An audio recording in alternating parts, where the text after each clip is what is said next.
Olá, amigos, sejam bem-vindos mais uma vez ao canal Lolita Garcês. Hoje eu vou prestar uma homenagem a uma grande artista que fez e sempre fará parte das nossas vidas e é um grande ícone da música popular brasileira. Então vamos falar hoje. Como forma de homenagem, vamos estar contando a biografia de Elza Soares. Elza Soares nasceu em uma família muito humilde, composta por 10 irmãos, na favela da Moça Bonita, atualmente Vila Vintém, no bairro de Padre Miguel, e ainda pequena mudou-se para um cortiço no bairro de Água Santa, onde foi criada. Em sua infância, vivia a brincar na rua, soltar pipa, peões de madeira, até brigar com os meninos. Era uma vida pobre, porém feliz para uma criança, apesar de ter que ajudar a mãe nos serviços domésticos, levando latas d'água na cabeça.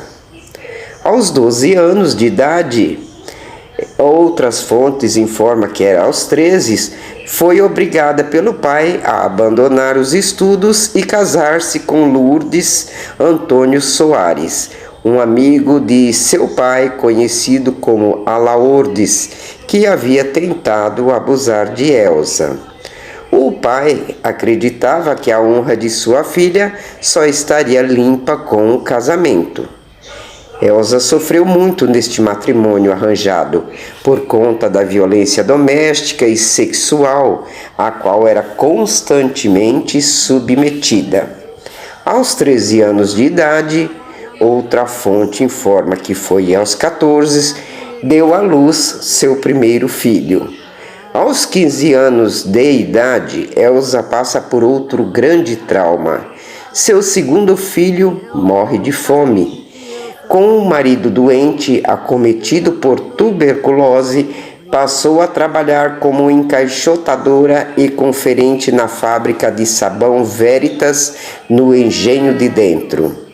Elza também trabalhou em um manicômio, o Instituto Municipal Nise da Silveira, o atual Museu de Imagens do Inconsciente, onde não só conseguia um salário, mas também um pouco de comida, que ela furtava pouco antes do local ser fechado e os funcionários voltarem para suas casas.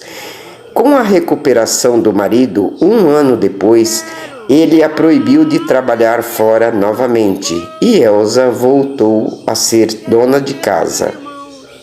Aos 18 anos, oficializou seu matrimônio, passando a assinar Elza da Conceição Soares, seu sobrenome artístico posteriormente. E aos 21 ficou viúva, pois seu marido teve uma nova tuberculose e não resistiu. Outra fonte diz que ela se separou de Alaordes, quando este lhe deu 2 tiros ao descobrir que ela trabalhava como cantora e que ela não o viu, mas até ele morrer em agosto de 1959, quando ela teria 29 anos. Em 1950, sua filha recém-nascida Dilma foi sequestrada. O casal que tomava conta da menina enquanto Elza trabalhava sumiu com uma neném de 1 ano de idade. Foram 30 anos de busca com policiais e detetives à procura. Elza, sempre triste e amargurada, só reencontrou a filha, já adulta, que não sabia de nada. Com o tempo, se aceitaram como mãe e filha.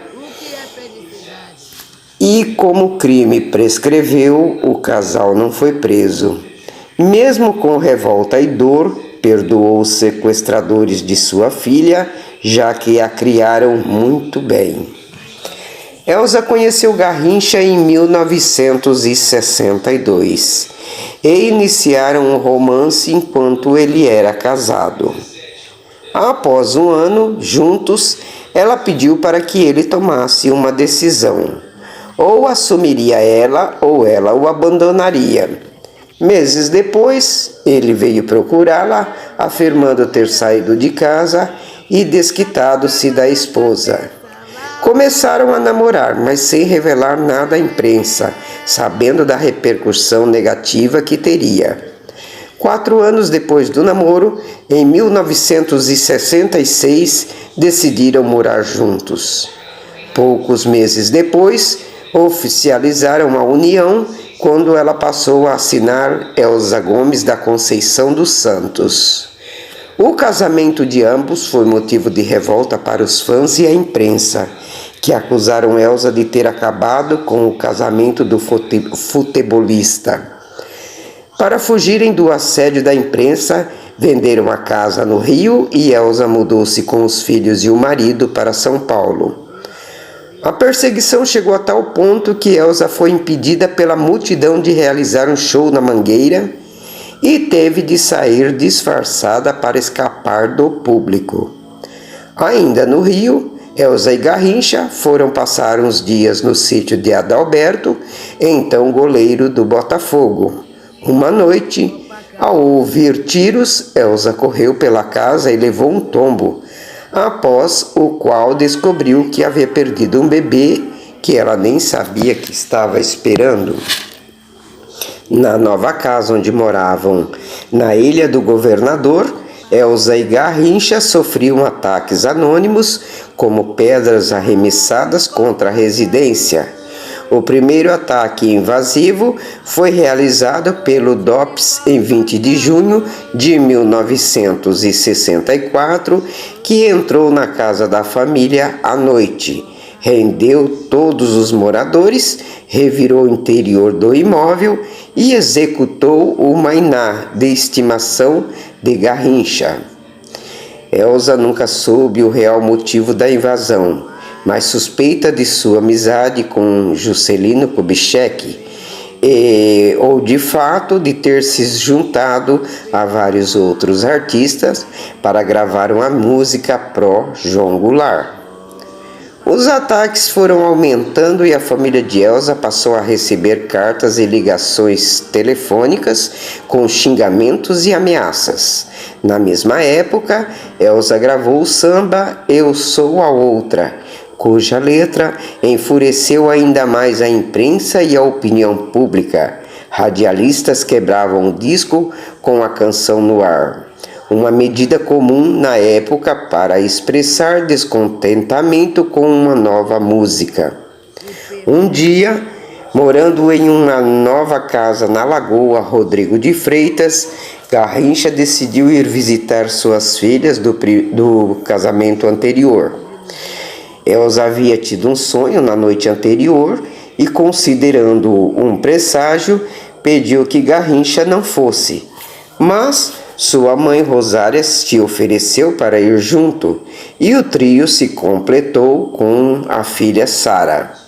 Horas depois, Elza recebeu a notícia de que o Ford Galaxy de Garrincha bateu na traseira de um caminhão na Via Dutra e capotou 3 vezes, matando sua mãe.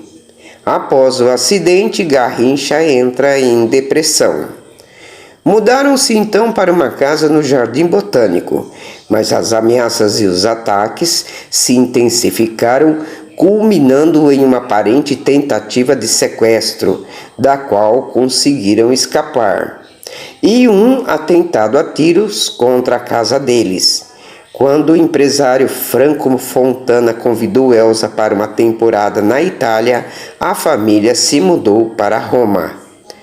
Com a morte da esposa anterior de Garrincha, Elza decide adotar as 6 filhas do jogador que vão morar com ela, Garrincha e seus filhos. Em uma viagem ao Rio para gravar um disco, Elza descobre estar grávida de Garrincha. Em 9 de julho de 1976 nasce Manuel Francisco dos Santos Júnior, apelidado de Garrinchinha. Garrincha havia prometido a Elza que pararia de beber caso ela lhe desse um menino, mas ele quebrou a promessa logo após o nascimento. Um dia, Elza o flagrou alcoolizado, segurando o filho deles por uma perna e ameaçando jogá-lo escada e decidiu deixá-lo mesmo sabendo que era tudo brincadeira. Em 1982, após 16 anos de matrimônio, o casamento de Elza e Garrincha chegou ao fim por conta de constantes agressões físicas, ciúmes doentios, traições e humilhações, onde o alcoolismo de Garrincha tornou-se insuportável. Durante todos esses anos, Elza tentou ajudar o marido a parar de beber, mas ele e os amigos dele a chamavam de bruxa, por acharem que ela não queria que ele bebesse na rua por ciúmes. No mesmo ano, divorciaram-se. Elza voltou a usar o nome de solteira, abrindo mão da pensão a qual tinha direito, só lutando na justiça pela pensão do filho.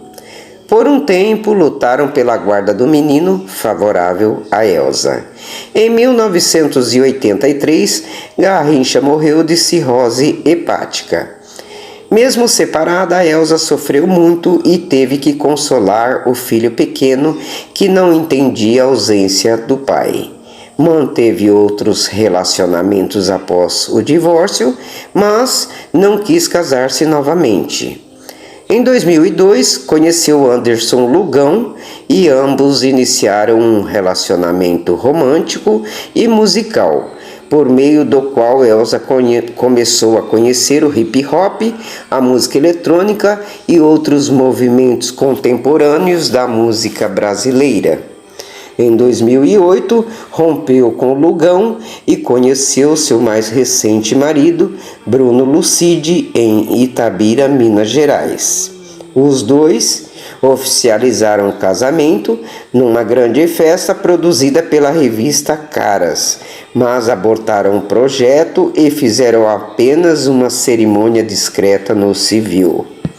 Em 2012, os dois romperam o término que só foi oficializado em 2018. Elza teve 8 filhos, todos nascidos de parto normal no Rio de Janeiro. Seus 2 primeiros filhos, ambos meninos que não tinham nome, pois não foram registrados e que morreram recém-nascidos, com poucas semanas de vida devido à desnutrição. Posteriormente, teve João Carlos Gerson, que ela teve de entregar para adoção por falta de condições para criá-lo. Gilson, morto em 2015, aos 59 anos. Dilma, sequestrada com 1 ano de idade em 1950 e reencontrada somente em 1980. Sara Emanuel Francisco, apelidado de Garrinchinha, morto em 1986, aos 9 anos. No dia 11 de janeiro de 1986, passou por outra grande perda. Seu filho Garrinchinha morreu aos 9 anos de idade em um acidente de carro. Ele e alguns amigos voltavam de Magé para o Rio, pois foram visitar a família de Garrincha, que gostava de manter contato com o menino. Mas o carro derrapou na estrada e caiu de uma ponte em um rio. Garrinchinha foi arremessado para fora e levado pelas águas. Seu corpo só seria encontrado na manhã seguinte. A cantora ficou desesperada, entrou em depressão, tentou suicídio e passou a tomar antidepressivos até deixar o tratamento e viajar pelo mundo afora trabalho, focando exclusivamente em sua carreira, fazendo muitos shows e acabou morando em diversos países, até ter condições psicológicas de retornar ao Brasil 4 anos depois. Elza então começou uma terapia para conseguir lidar com mais esta perda. No período pós-morte de Garrinchinha, Elza também se afundou nas drogas, frequentando diversas comunidades do Rio para poder se aproximar dos traficantes e quem mais pudesse lhe dar drogas. E no dia 26 de julho de 2015, Elza perdeu seu quarto filho, Gilson, de 59 anos de idade, vítima de complicações de uma infecção urinária. O fato a abalou muito. A única coisa do passado que ainda me machuca é a perda dos meus 4 filhos. O resto tiro de letra. Mas filho é uma ferida aberta que não cicatriza. Estará sempre presente, disse ela. Após uma queda durante um show promovido pelo Sindicato dos Jornalistas no Rio de Janeiro, isso já em setembro de 1999, passou a se locomover com muita dificuldade. Operou a coluna vertebral por conta deste acidente numa cirurgia que poderia ter afetado suas cordas vocais. E, em 2014, fez mais uma cirurgia, desta vez na região lombar. Em 2007, teve uma diverticulite aguda e foi operada às pressas. Alguns dias depois, já em casa, seus pontos abriram e ela viu as próprias entranhas saindo do corpo. Voltou para a mesa de cirurgia e enfrentou mais 12 horas de operação. Depois passou por uma colostomia.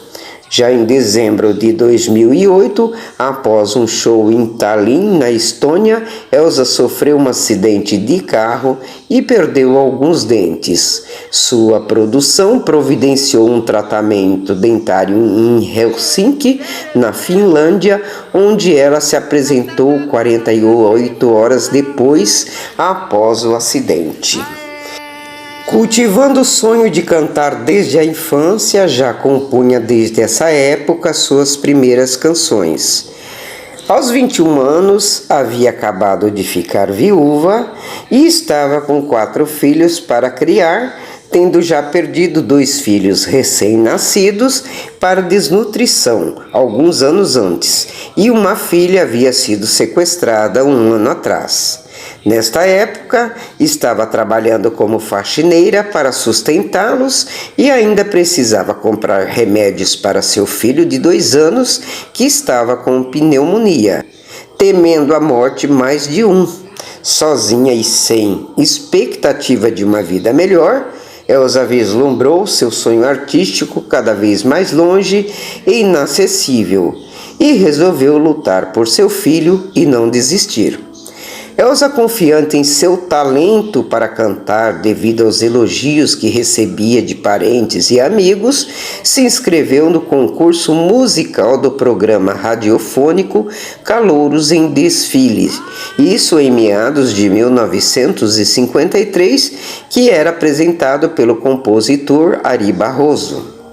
Para a apresentação, usou um vestido da mãe, aproximadamente 20 quilos mais gorda, ajustado com vários alfinetes de fralda, fazendo um penteado de Maria Chiquinha no cabelo.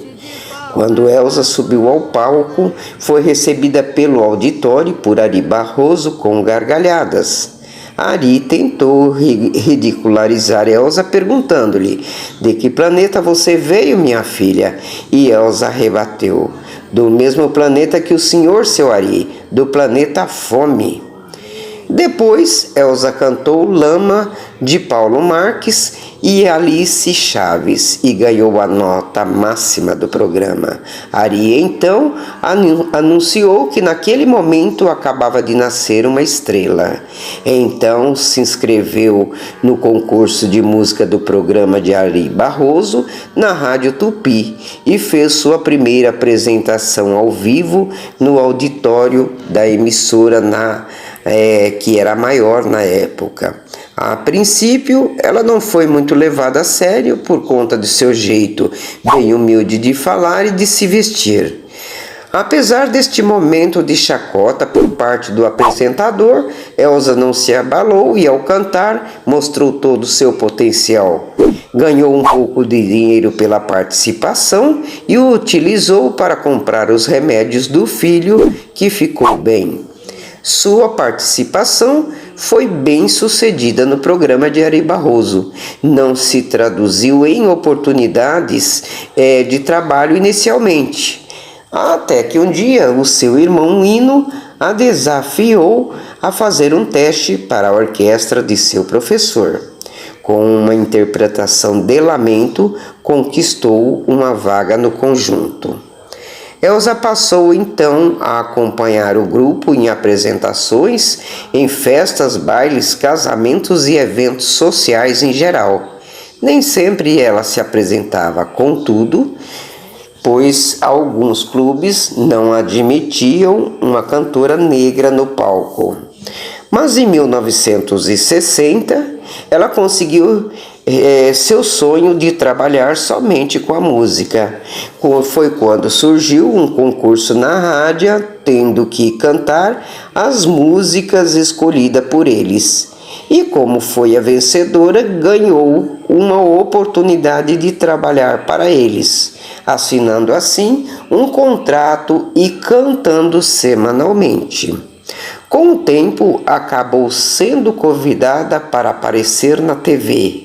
E nesse mesmo ano, fez sua primeira turnê internacional e percorreu os países da América do Sul, América do Norte e Europa. Sua primeira turnê internacional foi na Argentina, para onde ela foi em setembro de 1958. Contudo, ela tomou um calote do empresário que a contratou e ficou sem dinheiro para voltar, tendo de se apresentar por conta própria em boates até levantar fundos suficientes para viajar de volta ao Rio, um processo que levou 1 ano. Nesse meio tempo, seu pai morreu sem que ela pudesse estar perto dele. Por meio de Aldacir Louro, conseguiu sua primeira oportunidade para gravar um disco pela RCA Victor. Contudo, foi novamente barrada pelo racismo quando os executivos da gravadora se decepcionaram ao descobrirem que ela era negra.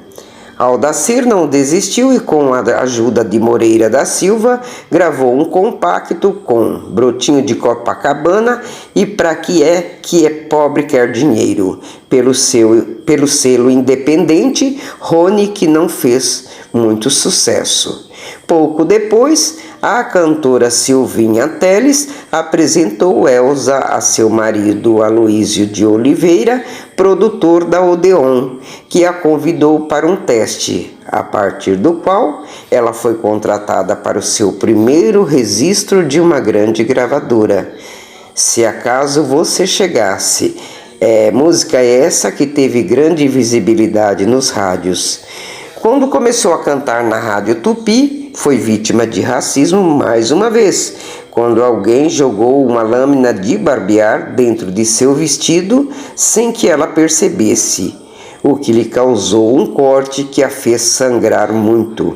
Tornou-se mundialmente conhecida por seu tom suavemente grave e levemente rouco da voz, o que a fez conquistar muitos prêmios ao longo da carreira. Suas músicas falam bastante sobre romance, preconceito racial e feminismo. As palavras principais da frase Planeta Fome viraram o título de seu 34º álbum. As roupas alfinetadas que Elza usou em 1953 foram inspiração para o figurino da turnê do álbum. No fim da década de 1950, Elza Soares ainda fez uma turnê de 1 ano pela Argentina, juntamente com Mercedes Batista. Tornou-se popular com sua primeira música Se Acaso Você Chegasse, e a voz rouca e vibrante tornou-se sua marca registrada. E no início dos anos de 1960, por conta da campanha negativa que a imprensa fazia contra ela, Como reação ao seu envolvimento com Garrincha, os convites para shows foram ficando cada vez mais raros. Mesmo assim, Elza participou do Festival da Música Popular Brasileira em 66 e ficou em segundo lugar. Ela também voltou a participar na edição de 1968, quando ela ganhou o prêmio de melhor intérprete feminina como Ceilá Mangueira. Na mesma década, Elza chegou a ter um programa na Record TV, Dia D, Elza, em que ela trabalhava junto a Germano Matias, mas o projeto foi descontinuado após o terceiro grande incêndio que a emissora sofreu nos anos de 1960. Em 1968, Elza foi aos Estados Unidos e ao México, onde realizou vários shows bem-sucedidos, o que a fez considerar uma mudança para os Estados Unidos para aproveitar o sucesso e fugir da perseguição da imprensa no Brasil. Contudo, a gravadora Odeon vetou sua ideia, lembrando que seu contrato ainda previa outros discos com eles. E em 1969, Elza e sua família se mudam para a Itália, onde ela faria alguns shows. A princípio seria alguma semana, mas as semanas viraram meses, e Elza gravou em italiano para a RCA Victor local e chegou a substituir Ella Fitzgerald em uma turnê que ela planejara pela Europa. E em 71, um convite para um show no Brasil serviu de estímulo para a família voltar. De volta ao Brasil, descobriu que a sua gravadora Odeon havia cedido todo o seu repertório à nova promessa deles, sua amiga Clara Nunes. Mesmo assim, Elza tentou emplacar um novo projeto, um disco em parceria com Roberto Ribeiro. A gravadora relutou por ele ser desconhecido e por ele ser um cantor de escola de samba desacostumado ao estúdio. E quando aceitou gravá-lo, passou a recusar registrá-lo na capa. A desculpa era que ele era feio, mas Elza suspeitava de discriminação racial, o que se confirmou quando, segundo ela, um diretor lhe disse: "Não quero esse nego feio e sujo na capa." Elza disse que ou o disco saía ou eles a perderiam, e o projeto foi concretizado, fazendo grande sucesso e rendendo a Roberto pelo menos mais um disco pela Odeon, este com Simone. Elza também se preocupava em reabilitar Garrincha, que se afundava cada vez mais no álcool. Comprou com ele um espaço chamado Bigode, rebatizaram como La Boca e passaram a oferecer refeições e shows no local. Também nos anos 1970, a relação com a Odeon se deteriorou e Elza foi para a então recém-inaugurada Tapecar. Na mesma década, Elza iniciou uma turnê pelos Estados Unidos e Europa. Na década seguinte, apesar de algumas apresentações, incluindo uma participação no projeto Pixinguinha, Elza teve um período de depressão e desleixo da gravadora que a fez cogitar encerrar a carreira antes de se revitalizar com a ajuda de Caetano Veloso, que a convidou para gravar com ele Língua em seu álbum de 1984.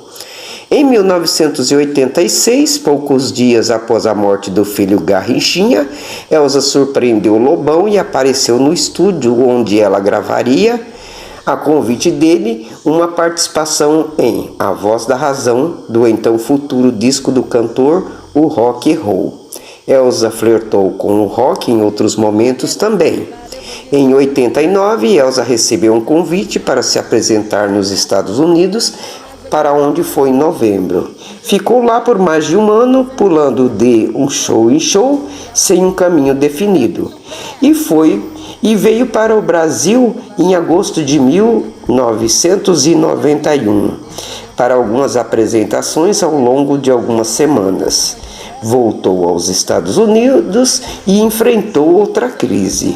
Envolveu-se com uma seita religiosa, casou-se com um homem da qual nem se lembra, mas só conseguia um green card, e afirma ter levado um golpe de empresários que tiraram dinheiro de bancos interessados em investir na sua carreira e depois sumiram com o montante. Depoimentos de brasileiros a jornais na época acusaram Elza de ser a golpista, acusação da qual ela se defendeu em sua biografia em 2018. Em 97, Elza lançou Trajetória e em 99 lançou pela gravadora Luna Carioca da Gema. Em 2000, foi premiada como a melhor cantora do milênio pela BBC em Londres, quando se apresentou num concerto com Gal Costa, Chico Buarque, Gilberto Gil, Caetano Veloso e Virgínia Rodrigues. Mesmo tendo sofrido uma queda alguns dias antes, o que lhe rendeu uma semana no hospital e a atenção das enfermeiras em sua casa para se recuperar. Em 2002, o álbum do Cox Até o Pescoço garantiu-lhe uma indicação no Grammy. O disco foi bem recebido pelos críticos e o lançamento o impulsionou numerosas e bem-sucedidas turnês pelo mundo. Em 2004, Elza também lançou o álbum Vivo Feliz, não tão bem sucedido quanto as suas obras anteriores. Nos Jogos Pan-Americanos de 2007 no Rio, Elza interpretou o hino nacional brasileiro no início da abertura e do evento no Maracanã. Já atuou como puxadora de samba enredo, tendo feito passagens pelo Salgueiro, Mocidade e Cubango. A partir de 2008, a vida da cantora começou a ser pesquisada por cineastas e jornalistas. Em 2009, começou a preparar um disco que sofreu alguns adiamentos e acabou nunca lançado. Já em 2010, Elza Soares causa comoção em seus fãs ao tirar a roupa para um ensaio sexual com o fotógrafo Yuri Graneiro. Em 2011, gravou a música Perigosa, já cantada pelo grupo As Frenéticas. Em 2012, fez participação na música Samba de Preto, que fazia título do terceiro CD da banda. Em 2014, estreia o show A Voz e a Máquina. Em 2015, Elza lançou seu disco A Mulher do Fim do Mundo. E as canções do disco sempre falam sobre sexo, morte e negritude. Essas que ela desenvolveu, uma das mais distintas do MPB. Em 2017, a turnê do álbum a levou a um show no Central Park, em Nova York, elogiado pela crítica local, incluindo o músico David Byrne. Em 2018, ela lançou o álbum Deus é Mulher. No ano seguinte, veio Planeta Fome. E para esse disco, ela planejaria uma regravação de Comida dos Titãs com os membros então atuais da banda, Branco Melo, Sérgio Brito e Tony Bellotto, mas acabou optando por deixar a faixa para um outro momento e o trabalho foi lançado em outubro de 2020 para marcar o aniversário de um ano do disco e celebrar a indicação do mesmo ao Grammy. Sua morte se deu no dia 20 de janeiro de 2022. Sua assessoria informou que Elza Soares faleceu de causas naturais em sua casa aos 91 anos de idade. Por coincidência, seu falecimento ocorreu exatos 39 anos após a morte de seu ex-marido Garrincha. Elza será velada no Teatro Municipal do Rio de Janeiro em cerimônia aberta ao público. A morte de Elza repercutiu no meio cultural, artístico e político. A Mocidade Independente de Padre Miguel, Escola de Samba do Coração de Elza, decretou luto oficial e escreveu em suas redes sociais: "Você foi uma das maiores deste país. Só podemos agradecer por tudo. Por tudo, conternados, essa é a nossa despedida. Obrigada, Deusa, nós não vamos sucumbir nunca." E no âmbito político, a voz de Elza em defesa da democracia foi lembrado pelo ex-presidente Lula, dizendo: "Perdemos não só uma das melhores cantoras e vozes mais potentes do Brasil, mas também uma grande mulher, que sempre defendeu a democracia e as boas causas." Eduardo Paes, prefeito do Rio de Janeiro, decretou luto oficial de 3 dias por sua morte. E aqui está a homenagem de nós do canal Lolita Garcês para todos vocês. Eu espero que vocês gostem. Se faltou alguma coisa, peço para vocês, se eu fiz um resumo um pouco das coisas, peço a vocês que me desculpem. Espero que vocês gostem. Se vocês gostarem, se inscrevam no canal, dê seu like, compartilhe, comente e ative o sininho. Deixe seu comentário e até a próxima. Você vai se arrepender de levantar a mão pra mim. Você vai se arrepender de levantar a mão pra mim. Você vai se arrepender de levantar a mão pra mim. Mão cheia de dedo cheio de unha suja pra cima de mim, pra cima de um ar. Jamais, mané.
Maria da Vila Matilde, porque se da Penha é brava, que dirá da Vila Matilde, hein, gente? Douglas Germano. Mulheres, se liguem nesse número, 180. Qualquer coisa é 180. Mulherada, se liguem nesse número, 180, denúncia, 180, tá na cuca? 180. Bom, essa próxima música, olha, prestem bem atenção. Essa próxima música ele fez especialmente para mim. Por que será, hein? Por que será, Kiko Dinucci? Manda bala, manda ver, eu quero saber por quê.